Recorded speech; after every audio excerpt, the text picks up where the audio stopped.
स्वागत है आप सभी का हमारे YouTube चैनल पे। तो लास्ट वीडियो में आपने देखा था, हमने एनसीईआरटी क्वेश्चन 1.3 का सॉल्यूशन डाला था। तो अब अगली वीडियो में हम डालने वाले एनसीईआरटी क्वेश्चन 1.4 का सॉल्यूशन। तो आओ फिर पहले क्वेश्चन पढ़ते हैं। Calculate the amount of carbon dioxide that can be produced when 1 mole of carbon is burnt in air. Air मतलब यार ऑक्सीजन होता है, इसका कहने का मतलब यही है।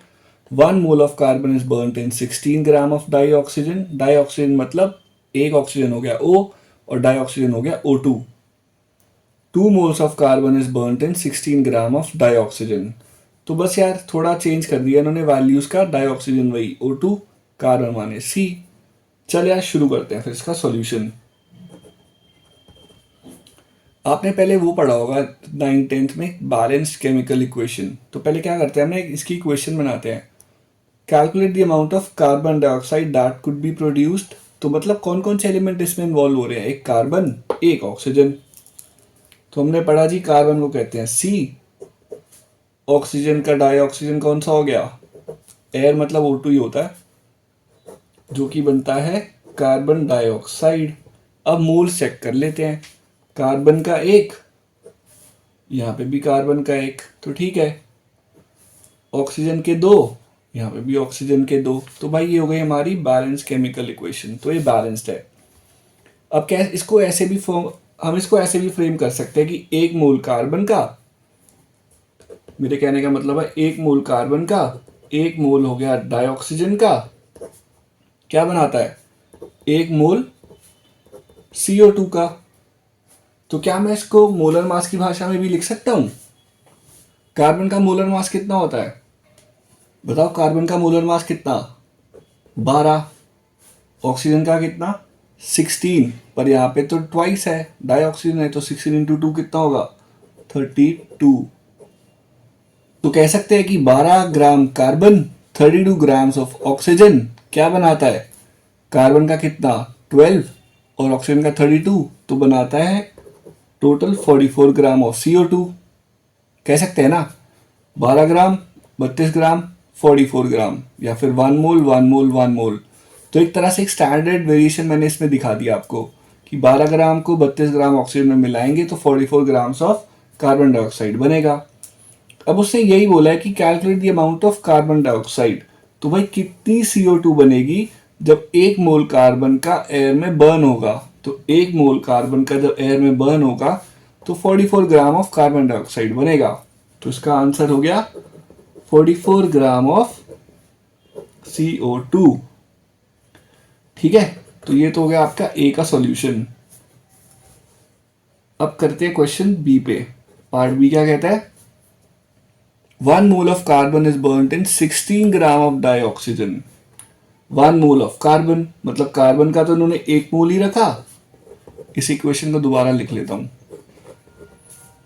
कार्बन का तो इन्होंने एक मोल ही रखा, बट इन्होंने ऑक्सीजन का कितना कर दिया, 16 ग्राम कर दिया डाई ऑक्सीजन इस टाइम। तो क्या करेंगे, हम ऑक्सीजन के मोल्स निकाल लेंगे। देखो, जब भी हम किसी चीज को कम कर देते हैं ना एक रिएक्शन में, तो वो उतना ही पार्ट प्ले करती है, या तो मान लो वो उसका एक लिमिटिंग रीएजेंट बन जाता है। ये फ्यूचर में एक टर्म आएगी, लिमिटिंग रीएजेंट।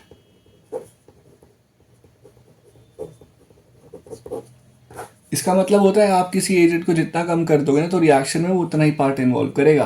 तो जैसे इन्होंने ऑक्सीजन में आधा कर दिया ना ऑक्सीजन को, तो एक कार्बन के साथ उतना ही पार्ट में रिएक्ट करेगा। वैसे मैं सीधा आंसर पे नहीं आने वाला, बट आपको समझाता हूँ पहले, फिर आंसर बता दूंगा डायरेक्ट। पहले हुआ गिवन मास कितना है, और फिर आ गया मोलर मास या टोटल मास कह लो। ठीक है, अगर मैं इसका सॉल्यूशन आपको सीधा बताऊँ ना ऊपर ऊपर से, तो कैसे पता लगेगा। जैसे मैंने आपको ऊपर स्टैंडर्ड एब्रीविएशन बताई थी कि कैसे करते हैं। जैसे 1 मोल कार्बन का 1 मोल डाई ऑक्सीजन का क्या बनाता है, 1 मोल CO2 का। तो अगर मैं इसमें चीज़ें आधी करने लग जाऊंगा तो बात तो वही हो जाएगी ना। तो अगर इस स्टेटमेंट को मैं ऐसे कह दूं कि 1 मोल कार्बन चाहिए होता है 1 मोल CO2 बनाने के लिए, और अगर मैं ऑक्सीजन को यहाँ पे आधा कर देता हूँ, तो मान लो अभी 1 मोल है, मैं कहता हूँ भाई हाफ कर दो, तो हाफ O2 कितना बनाएगा, हाफ CO2 तो बनाएगा। वही हम करने वाले हैं, बट हाँ सॉल्यूशन कैसे बनाना है अब वो दिखाता हूँ। तो मोल्स ऑफ O2 कैसे निकलेगा, given mass by molar mass. Given mass कितना है 16, क्योंकि अब 16 ग्राम कर दिया डाई ऑक्सीजन का। और ओवरऑल मास कितना आएगा, एक का होता है 16, पर हमारे पास थे डाई ऑक्सीजन, तो 16 इंटू 2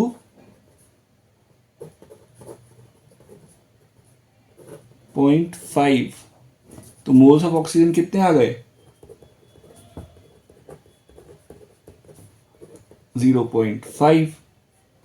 अब जैसा मैंने कहा था कि 1 मोल ऑक्सीजन चाहिए होता है या 1 मोल डाइऑक्सीजन चाहिए होता है 1 मोल CO2 बनाने के लिए।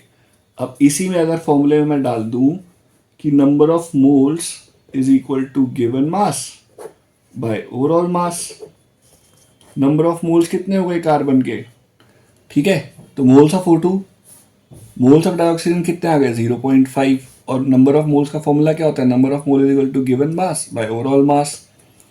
तो जैसा मैंने ऊपर स्टेटमेंट में कहा था कि 1 मोल ऑफ O2 बनाएगा 1 मोल ऑफ CO2। अब अगर यहां पे मोल्स हो जाते हैं आधे, तो यार CO2 भी तो हो जाएगा आधा।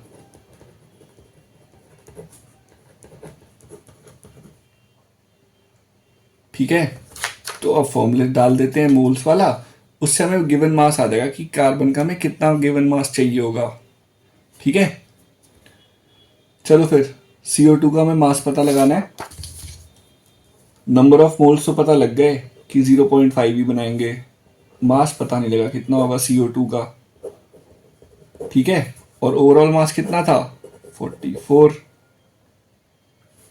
अब अगर मैं 44 को 0.5 से मल्टीप्लाई करूंगा तो मुझे मास पता लग जाएगा CO2 का कितना चाहिए होगा, 22 ग्राम्स।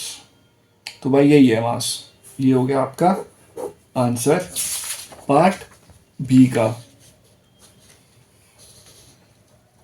अब करते हैं पार्ट सी। अब उसने क्या कहा, कार्बन के मोल्स बढ़ा दिए मैंने 2, पर अभी भी डाइऑक्सीजन तो उतना ही है,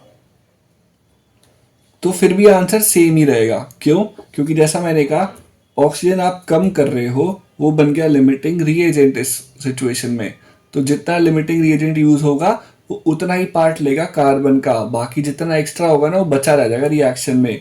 जैसे कि रिएक्शन थी C+O2 दिखाऊं, बताता हूं। पार्ट बी क्या कहता है यार, पार्ट 3 कह लो। हमने कहा था कार्बन प्लस ऑक्सीजन बनाता है CO2, 1 मोल कार्बन का 1 मोल डाइऑक्सीजन का बनाता है 1 मोल CO2 का। फिर कह लो 12 ग्राम कार्बन, ऑक्सीजन का कितना होता है 16, यहां पे है 2, तो 32 ग्राम्स ऑफ O2 क्या बनाता है 44 ग्राम्स ऑफ CO2। ओके, पर हमने कहा कि हम इसमें यूज कर रहे हैं 16 ग्राम्स बस, तो मतलब आधा कर दिया। पिछले सॉल्यूशन से अगर मैं बताऊं तो नंबर ऑफ मोल्स कैसे निकाला था हमने, गिवन मास बाय ओवरऑल मास। ठीक है, तो ऑक्सीजन के मोल्स गिवन मास कितना हो गया 16 ग्राम ही हम यूज कर रहे हैं। ठीक है,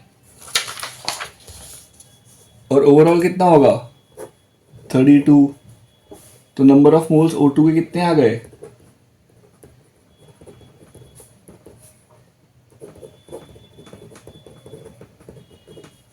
0.5 मोल्स आ गए।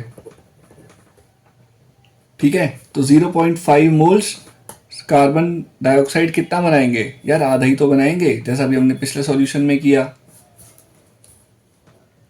तो इसका आंसर सेम ही रहेगा, 22 ग्राम ऑफ CO2 ही बनेगा, चाहे आप कार्बन को डबल कर लो ट्रिपल कर लो, क्योंकि इसमें डाइऑक्सीजन तो था वो कम कर दिया था।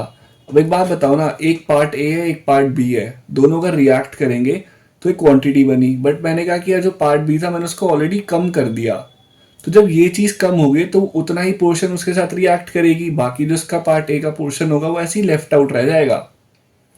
इसलिए इसका आंसर रहेगा 22 ग्राम्स ऑफ CO2, जो कि होगा रिक्वायर्ड सॉल्यूशन, चाहे 2 मोल्स ऑफ कार्बन बर्न कर दिया हमने 16 ग्राम डाई ऑक्सीजन में। और अगर आपको इस वे में बताऊं तो जैसा उसने कहा था कि यार 2 मोल्स कर दिए कार्बन के बट डाई ऑक्सीजन कर दिया 16 ग्राम्स, तो मतलब एयर तो उसने आधी कर दी थी। ठीक है, अब रिएक्ट करने के लिए उतनी सी एयर बची है ना उसके पास, भाई तुम पार्ट ए में कितना भी डाल लो। तो इसलिए आंसर इसका 22 ग्राम्स ऑफ कार्बन डाइऑक्साइड ही रहेगा। तो भाई मिलते हैं आपको अगले लेक्चर में जिसमें हम सॉल्यूशन डालेंगे एनसीईआरटी क्वेश्चन का 1.5 का।